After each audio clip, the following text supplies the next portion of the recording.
To the last major topic addressed by Paul in 1 Corinthians, the bodily resurrection of believers. While I need to qualify what I'm about to say by affirming that all of Scripture is God-breathed and therefore profitable for teaching, rebuking, and training in righteousness, Paul's discussion of the resurrection in 1 Corinthians 15 is one of the most important chapters in all the Bible. The reason for this assertion is simple. Paul defines the gospel in verses 1 to 11. He speaks of the fact of the resurrection in verses 12 to 19 and of the relationship of the bodily resurrection of believers to the second coming of Jesus Christ in verses 20 to 28.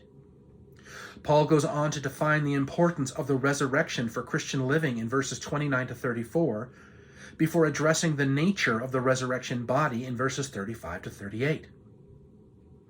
Each of these things matter because they deal with the very foundation of our faith.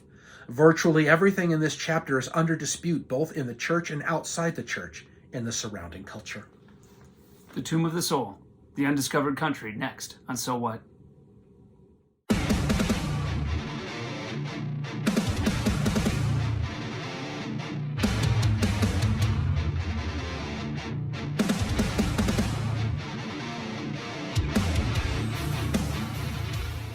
Hi, I'm Chris Dorman. And I'm Don Waite. Welcome back to So What? We are continuing our study on heaven, the undiscovered country. Last week we started our discussion on the resurrection body, the reality, the truth of the biblical teaching of the resurrection of the body. You would think that that wouldn't be necessary, and yet the truth is, as we said last week, there's a lot of confusion in the minds of many, many people, including mine several years ago, as to the true nature of our resurrection. What exactly does it look like? And so we spent a lot of time looking at the earth and the renewed earth, that we will live on a real planet, a real physical, corporeal place. You could touch it, feel it, stand on it, live on it, right? You can do that. That will be, and God will come and dwell here, and earth will become heaven. But what will we be like? Seriously, what will we be like? And there's a lot of confusion in a lot of people. And we said last week, look, you may have this down in your minds, but trust us, there are people who don't. And I want to just read a comment that we got from our podcast last week. This came through YouTube. He said, "Hey, so funny, but there is a great but. In heaven, we don't have any sexuality in marriage, right? How can we have real bodies? Or is this part of our sinful flesh, which is dead in heaven?" Now, we will not marry or be given in marriage in heaven. That is true. But that does not mean there won't be men and women, and it does not mean that we don't have bodies. But so here's a question, here's a comment from a professed believer who's unsure of the nature of our resurrected bodies. Are they just spiritual phantom type things, or are they actually physical? Different, but physical nonetheless. So this conversation really, really is important. Sure. Okay. So we told you that we're gonna exposit 1 Corinthians 15. Why? Because as that introduction from Dr. Kim Riddlebarger makes clear, everything you need to know about the resurrection and the resurrection body is right here. He says that 1 Corinthians 15 is one of the most important chapters in all of Scripture. Have you ever looked at it that way? I don't know that I have until recently. That's a pretty bold statement. It is, isn't it? That it's, and again, he prefaced it. It's all useful, but he said if you're going to boil it down to one context, that's the most important. This would be it. Yeah. This is a non-negotiable, and it was for Paul. I mean, now again, you got to ask yourself, why in the world is Paul having to talk about it with a group of Christians? I mean, he's writing this to Christians. Mm-hmm. Right? That's a good question, isn't it? Have you ever asked yourself that question? Why is Paul talking to a group of professed Christians about the reality of the resurrection? Because, beloved, if there is no resurrection, Paul says, then even Christ, of us when we die, then even Christ has not been resurrected. And if Christ has not been resurrected, then we have no faith. There is no foundation or basis for our faith. But if Christ was resurrected, then bodily resurrected, and he was, then we will be bodily resurrected as well. That's Paul's argument. But why? Why this church Why the church in Corinth does he have this conversation? Not the church in all of his other epistles and all of his other travels and everywhere that he went throughout the Roman Empire. Why to this church this word? Wow. I mean, and the Corinthian church was seated in a really interesting place in the Roman Empire, and they were in the thick of that, the thought of that day. How do we look at the body and the soul? Yes. The spirit and the physical. Like, and how did the culture around them inform how they saw our flesh? Yes. And this body that we have. Yes.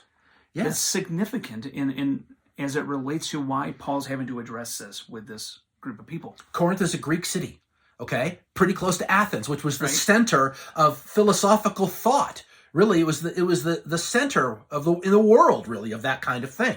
And the fathers of modern philosophy, Socrates, Plato, and Aristotle, Right. well, guess what they all believed?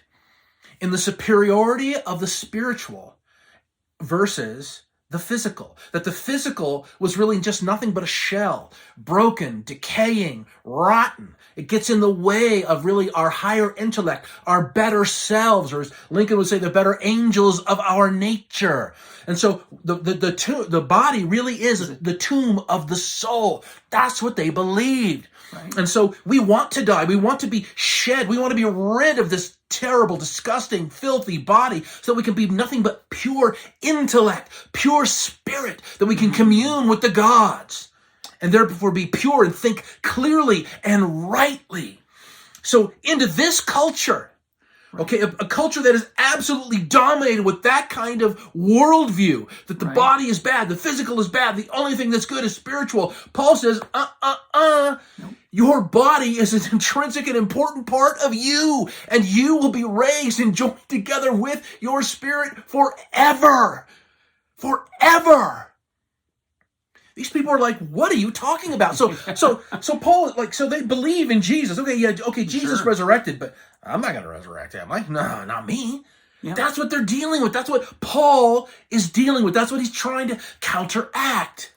So Chris, this is, and I still have questions about, like, why are you waiting to the very end to talk about this? Right? This is so important. Yeah. But the point is he didn't want to close a letter without addressing the elephant in the room, I think, right? This is a real thing that he needed to deal with. It was not just some trivial thing a couple of guys are dealing with.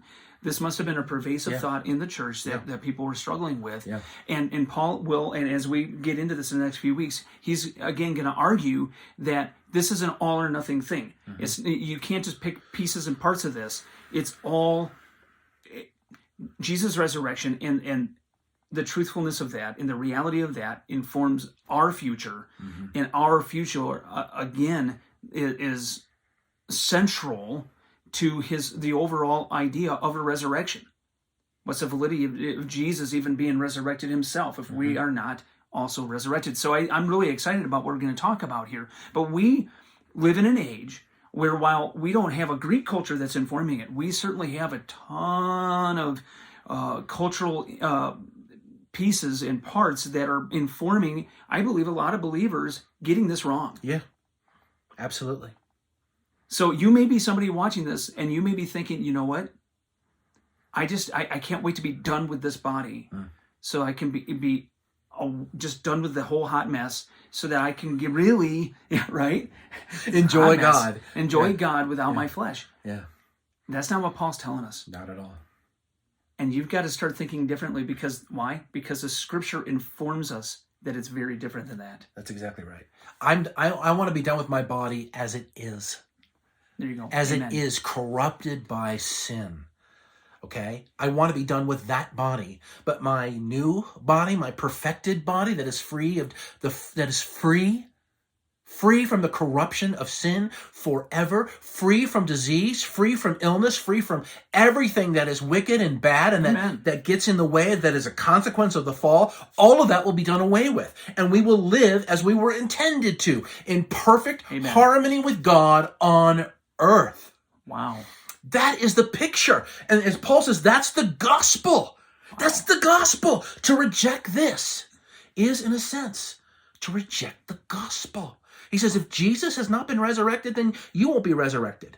And if Jesus has been resurrected, then you will be too. Dude. So the next few weeks is going to be pretty awesome, actually. This is our hope, beloved. Christianity, remember we said last week, right? If Christianity isn't true, then eat and drink, for tomorrow we die. Yep. We have a hope forever, an eternal hope.